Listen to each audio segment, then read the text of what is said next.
Баршаңызға сәлем. Біздің Икука каналымызға қош келдіңіздер.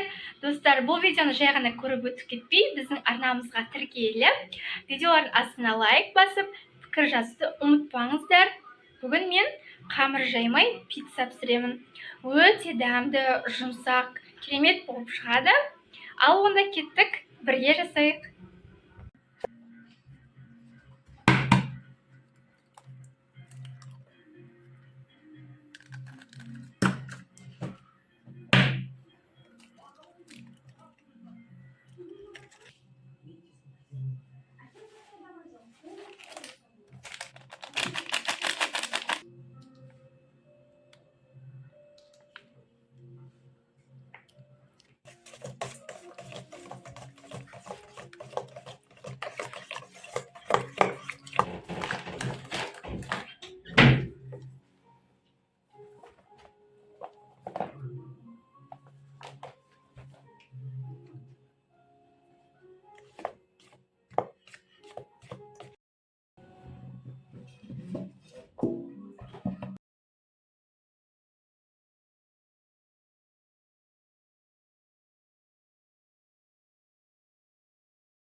Мінекей пиццамыз пісіп дайын болды.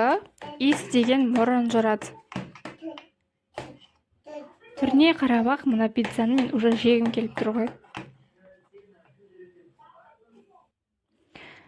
Достар, мінекей қараңыздар, қамырының өзі күшті болып піскен ғой. Күшті. Дәмінің өзі керемет қой. Достар, осы рецептпен міндетті түрде жасап көріңіздер. Өте дәмді, жұмсақ болып шығады. Біздің арнамызға міндетті түрде жазылып, лайк басып, пікір қалдыруды ұмытпаңыздар.